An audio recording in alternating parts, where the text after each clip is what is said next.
నేను BT first ఇయర్లో join అయినప్పుడు ఒక 15 రోజులు ఆలస్యంగా జాయిన్ అయ్యాను. అప్పటికే క్లాసెస్ స్టార్ట్ అయిన 15 రోజులు క్లాసెస్ స్టార్ట్ అయిపోయింది. బిబ్లికల్ లాంగ్వేజెస్ కూడా స్టార్ట్ అయిపోయింది. సో ఇప్పటిలాగే first semester Greek language, second semester Hebrew language నేర్చుకోవాలి. ఏదో ఒక లాంగ్వేజ్ అయితే కంపల్సరీగా చేయాలని చెప్పడం జరిగింది. సో నేను 15 రోజులు లేట్గా జాయిన్ అవ్వడం వల్ల క్లాసులకు అటెండ్ అవుతున్నాను. గ్రీక్ క్లాస్ మాత్రం టీచర్ అలౌ చేయట్లేదు. నాకు చాలా బాధ అనిపించింది. ఎందుకంటే నాకు న్యూ టెస్ట్మెంట్ అంటే చాలా ఇష్టం. చాలా ప్లెయిన్గా ఉంటుంది, సాఫ్ట్గా ఉంటుంది. కానీ ఓల్డ్ టెస్ట్మెంట్ చూస్తే మనకు చిన్నప్పటి నుంచి ఏదో భయం. మన సంఘాల్లో కూడా చెప్తారు కదా, అది మర్మము, అది అర్థం కాదు. అప్పుడు మరి ఓల్డ్ టెస్ట్మెంట్ కూడా ప్రీచింగ్ చాలా తక్కువగా చేస్తారు.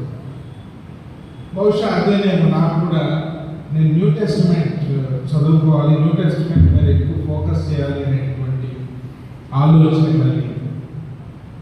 అయితే టీచర్ మాత్రం గ్రీక్ క్లాస్లో రానివ్వదు.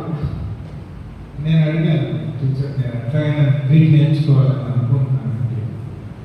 లేదు, ఆల్రెడీ 15 days క్లాసెస్ అయిపోయి ఈ అయిపోయిన క్లాస్ని మళ్ళా చెప్పలేము. చాలా కష్టం, గ్రీక్లో ఎక్కువ గ్రామర్ ఉంటుంది. కాబట్టి నెక్స్ట్ సెమిస్టర్లో మరి హీబ్రూ లాంగ్వేజ్ ఉంటుంది, అది చేసుకోండి. నాకు చాలా బాధ వేసింది, ఒకవైపు కోపం కూడా వేసింది. ఇదేంటి గ్రీక్ లాంగ్వేజ్ చేయకుండా, నా ఇంట్రెస్ట్ సబ్జెక్ట్ చేయకుండా ఎట్లా అడ్డుపడుతుంది అనేటువంటి భావన కలిగింది.